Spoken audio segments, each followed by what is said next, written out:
Night enveloped the highway in a black canvas that seemed endless. Only the headlights of Jake's truck tore a narrow strip of road out of the darkness. The monotonous rumble of the engine dissolved into the silence around them, like a living barrier that kept out every other sound. Jake's hands held the wheel firmly, but his eyes, tired after long hours on the road, squinted from time to time, trying to focus on the lines of the road. It was a routine flight through Texas, one that should have been as routine as hundreds of others before it. But this night immediately struck him as strange. Jake couldn't explain why, but from the very beginning of the route, he felt an invisible weight pressing down on his chest. The road he knew well seemed different. Something about its winding, the way the trees came closer to the edges, made it seem as if it was laid out not to lead people, but to trap them. He remembered the stories that local drivers told. This highway had long been called cursed. A woman accused of witchcraft was once executed here. She cursed her executioners, and the scream of her last words was said to be so loud that it could be heard even after several miles. Since then, those who traveled that road at night have heard her scream and seen her shadow. But Jake did not believe in such tales. To him, they were just stories to scare newcomers. But now, alone in the depths of the night, his confidence was shaken. He turned on the radio, trying to drown out his thoughts. At first, the speakers responded with the usual rock and roll, but suddenly the sound crackled, like an old TV with no signal. A wave of hissing penetrated the cabin, forcing Jake to turn the volume down. He sighed and turned off the radio. Now the only sound left was the engine of his truck, but even it seemed alien in this nighttime silence. The temperature in the cab began to drop. Jake reached for the air conditioner to turn up the heat, but noticed that the control was already at maximum. He pulled up the collar of his jacket to try to keep warm, but the cold that enveloped him was not ordinary. It was the kind of cold that penetrated his skin, making his fingers shiver. And then he saw her. On the side of the road, barely illuminated by headlights, stood a hut. Its walls were black with soot, as if a fire had once burned it down but left it intact. The roof was half caved in, and the windows looked empty, like the sockets of a skull. The house looked like it was waiting for him. Jake's feet pressed the brakes on their own, and the car stopped. He sat in the cab, staring at a house he had never seen before. What the hell? He thought, while simultaneously feeling something invisible forcing him to get out. He opened the truck door, and cold air immediately hit his face. Jake stepped cautiously onto the asphalt, feeling his boots touching something sticky. He bent down and saw dark footprints leading from the road to the house. The footprints were fresh, but they didn't look human, too big, with long, oddly curved ends. Jake approached the house. Each step he took echoed in the silence, and the wind that had rustled the leaves before was now quiet. He looked through the broken window, but it was dark inside. But at some point he thought he saw something glistening in the back of the house, like two small lights' eyes. But when he looked again, there was nothing there. As Jake walked back to the truck, he heard a sound that made him freeze. It was a scream, long, drawn out, and terrifying, as if someone was howling their last breath into the night. He turned around, looking around the neighborhood, but saw nothing. Only the house stood motionless, as if watching him. Jake's heart pounded, and he quickly returned to the cab. The engine started the first time, and Jake stepped on the gas, leaving the house behind. But the screaming didn't stop. It echoed, following him even in the truck. Jake increased his speed, but the sound grew louder, mingling with the engine's hum. He looked in the mirror, and his blood froze in his veins. Something was running along the road. A figure barely distinguishable from shadows was chasing the truck. Its long hair was blowing, and its movements were sharp and human. He tried to focus on the road, but the figure did not disappear. It was catching up to him, the screaming becoming almost unbearable. Finally, Jake slammed on the brakes, and the truck came to an abrupt stop. He ripped open the cab door, jumped out, and started running in the opposite direction. At that moment, everything stopped. The night became silent again, and the road was empty again. But Jake did not feel relieved. Something was waiting ahead. Jake stood in the middle of the road, looking back into the darkness. The night was once again frozen in eerie silence, as if the scream and the figure that haunted him were just his imagination. But the coldness he felt in the air was all too real. He tried to catch his breath, but he couldn't shake the feeling that he was being watched. His truck was ahead of him, its dim headlights illuminating a stretch of road, and beyond them was only pitch blackness. Jake tried to collect his thoughts. Maybe I'm just tired, he thought. It's all the lack of sleep. Damn, I should have brought a partner for this flight.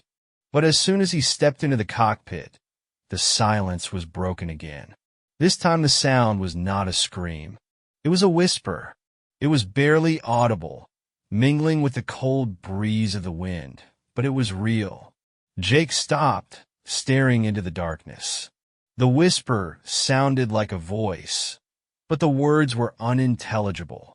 He turned around, as if trying to determine the source of the sound, but the road around him remained empty. He decided not to delay any longer and quickly headed for the cab. The truck door creaked as he opened it, and the sound seemed louder than usual. Once inside, he immediately locked the door and gripped the steering wheel tightly, trying to regain control. Jake turned the ignition key, and the engine revved up. "Okay, it's okay," he told himself, though his voice betrayed his excitement. He turned the headlights on full blast, and they cut through the night, revealing more of the road. But his gaze suddenly stopped. A few feet ahead, at the very edge of the light circle, was a house. It was the same house he had seen earlier. Impossible. He had left it behind. It couldn't be up ahead. Jake tried to convince himself that he was imagining things, but now it was even closer than before. And, to make matters worse, two faint lights flashed in the window again, like eyes looking right at him. He pressed the gas pedal in, deciding that the best thing to do was just drive. The truck took off, overtaking the house, which remained motionless. But Jake didn't dare look in the mirrors anymore. He knew that if he turned around, he would see something he didn't want to see. The highway seemed endless. The marking lines flashed in front of his eyes, but the road seemed to be closing into a ring. Every bend, every turn seemed the same to him. Eventually, Jake began to doubt whether he was moving forward at all. Suddenly, the engine began to stall. At first, the engine noise became uneven, and then the car stopped, as if something had drained all the energy from it. Jake hit the steering wheel with his fist, trying to start the engine again, but it was no use. Darkness surrounded him again, and the headlights went out, leaving him in complete darkness. He peered out the window, trying to see something, and then, in the depths of the night, he saw her. A figure appeared on the side of the road, where there was nothing a few seconds ago. A woman in tattered clothes was slowly approaching the truck. Her movements were broken, as if her body was not used to walking. Jake held his breath as he watched her walk forward until her face was lit by the faint moonlight. It was terrifying. The skin on her face seemed cracked, as if scorched by fire. Her eyes were black sockets that didn't look, but absorbed. Her mouth was stretched into an impossible, ugly smile, and a soft hiss came from it. Jake froze, unable to move. The woman was getting closer, and he could feel the coldness she brought with her filling the cab. Her footsteps were now clear, heavy and dull, like the sound of a hammer hitting the asphalt. She stopped right next to the cab window and leaned in, peering into it. Her face was so close that Jake could feel her breath hot, but scalding cold at the same time. He tried to look away, but her black eyes were a magnet. At that moment, the silence exploded with a piercing scream. The sound was so powerful that it seemed to tear the air around him. Jake covered his ears with his hands, but the scream continued to sound inside his head. He could feel the sound tearing through his mind, clouding any rational thought. The truck suddenly shuddered, as if something had jolted it. The cab was filled with darkness, which poured out from everywhere, as if it were being pulled from the woman's very being. And in that moment, Jake realized that it wasn't just a scream. It was a curse pulling him into the arms of the night. The scream was still echoing in Jake's head as the darkness began to literally penetrate the truck's cab. He could feel it pressing down on him, filling the space around him, as if trying to force out all the air. The black substance enveloped the steering wheel, the seats, licked his hands, felt cold and heavy. Jake tore open the cab door, breaking free, and fell to the wet asphalt. He was breathing heavily, leaning on his arms, when he suddenly noticed that the night had grown even darker. The moon had disappeared behind the clouds, and the barely perceptible sound of the wind had been replaced by a dead silence. Jake raised his head, trying to focus, but immediately regretted it. She was there, the witch, standing not far from the road, her silhouette standing out against the darkness. And now she looked even more inhuman. Her long limbs seemed twisted like an old tree, and what had once been a face was now just a fiery mask of rage. She took a step forward. Jake felt the ground beneath him tremble with her movements. He took off running.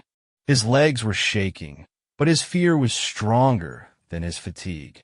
The asphalt beneath him seemed endless, as if the road was now designed to keep him trapped.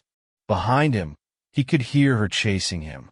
Her heavy footsteps sounded clear, like a gunshot, and each one seemed closer. Shadows began to grow around the road. At first they looked like moving tree branches, but Jake realized they weren't trees. They were other figures, their blurry faces distorted, with empty eyes like hers. It was as if they were emerging from the darkness of the night, gliding toward him, but keeping their distance, as if waiting for a signal. The screams filled the air again, but now they were multiple. They mingled into a chaos of sounds that lost all hope of silence. Jake ran as fast as he could until he suddenly saw something new in front of him. Ahead, in the middle of the road, was an old stone. It was big like a tombstone and looked completely alien on the road. Jake instinctively stopped. There was a light coming from the stone, dim but real. In this light, he saw an inscription engraved, almost erased by time. Here is a woman executed for witchcraft. Let her cry be a warning to all who travel this road. Jake began to realize that this place could be the center of everything that was happening. He didn't know if there was anything he could do, but he instinctively felt that he couldn't leave this place until he tried to stop her. She was getting close. Jake could hear her heavy breathing mingling with the screams of the other figures. Picking up the stone, he felt its weight, its coldness, and the way it seemed to vibrate in his hands. This stone was ancient, and it had a power that Jake did not understand. Suddenly, the darkness around him began to thicken, as if the whole world was disappearing, leaving only him, the witch, and the stone. The darkness enveloped Jake, as if turning the road into a closed space with no way out. The witch was very close, her figure becoming clearer and clearer, and with it the horrific details. Cracked skin that looked like burnt wood and empty black sockets where her eyes should have been, as if they were swallowing up the night itself. Her mouth, distorted in an ugly grimace, stretched, releasing a long scream that now seemed endless. Jake could feel the sound literally shaking him from the inside out. The ground beneath him trembled, the air seemed poisonous, and cold sweat ran down his face. But he still held the stone in his hands. His fingers squeezed it so hard that he felt his hands lose sensation. The stone seemed to be pulsating, radiating heat that was at odds with the icy air around it. The witch stopped a few feet away from him. Her screaming suddenly fell silent, but this moment of silence was even more frightening. She raised a hand that looked more like a charred branch and pointed directly at Jake. The other figures, still slithering in the darkness, approached, forming a semicircle around him. Their empty eyes stared directly at him, as if waiting for him to make his last move. Jake realized there was no time to think. He lifted the stone above his head and slammed it down on the ground. At the same moment, a flash of bright light burst from the stone, cutting through the darkness and scattering it in all directions. The light was so blinding that Jake closed his eyes. But through them he could still hear the witch screaming. This time it was not a scream of anger, but a scream of pain and fear. The darkness around them swirled as if alive, gathering into a whirlpool that began to pull in the figures one by one. Their forms dissolved into light, leaving behind only shadows that slowly disappeared. The witch began to retreat, her distorted body seemingly falling apart. She tried to hold on, but each wave of light spewed new blows from the stone, causing her pain. Jake, weakened and exhausted, fell to his knees, watching the witch's figure vanish into thin air. The last thing he heard was her whispering. The words were almost indecipherable, but he could piece them together. Asterisk, you can't change anything. I'll be back. The stone was now cold and motionless, as if it had lost its power. The road gradually began to regain its usual appearance. Silence descended on the highway again, but now it was liberating, not oppressive. Jake, barely able to muster the rest of his strength, stood up and slowly walked to his truck. It was in the same spot where it had stalled, but now the engine started up properly the first time. The headlights illuminated the road ahead, and Jake drove off, leaving everything behind. Jake raced down the empty road, tired but determined to get out of this damned place. The air seemed cleaner, and the silence of the night no longer pressed on him. But the feeling of anxiety did not leave. He couldn't shake the thought that it had all ended too easily. The highway, which seemed endless, finally led him to a familiar fork in the road. Here the road widened, and the lights in the distance began to cut through the night gloom. The city was close. His tense body relaxed a little as he saw the first signs of civilization. He took a deep breath and tried to get the image of the witch disintegrating in a whirlwind of light out of his mind.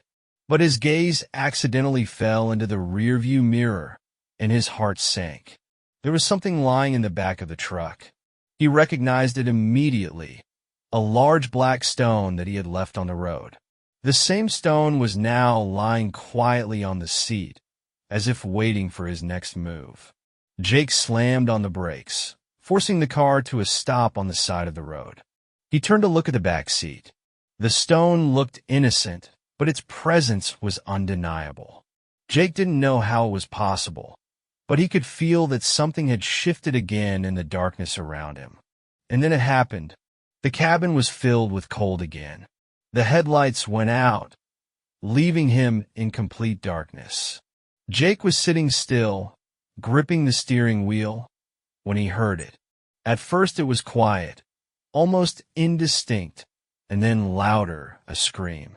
But it wasn't just one voice. It was dozens, hundreds of screams coming from all directions. He tried to start the engine, but the start button did not respond. The lights in the cockpit began to flicker, and the shadows in the corners seemed to move. Jake looked in the side mirror and saw them. The same figures that had disappeared into the darkness were now standing on the side of the road. There were more of them, and they were all looking directly at him. In the middle of them, surrounded by a gloomy glow, stood she, the witch. Her face was just as terrifying, but this time her smile was wider, as if she were triumphant. She raised her hand, slowly pointing at Jake, and the shadows began to approach. Despair gripped him as he realized there was no way out. The stone in the back seat began to pulse, emitting a faint light, but it wasn't the same as before. It was a cold, blue glow that only increased the feeling of doom. In a last-ditch effort, Jake ran out of the cabin, but his legs gave out. The ground beneath him seemed alive, as if it was pulling him in. The last thing he saw was the figure of the witch, now standing over him, her empty eyes staring straight into his soul. Darkness swallowed him up. When the sun rose over the highway the next morning, Jake's truck was abandoned on the side of the road. No one else had seen him, but local drivers said that the screaming was now heard more often in the area. They say he has now joined those who have become part of the curse.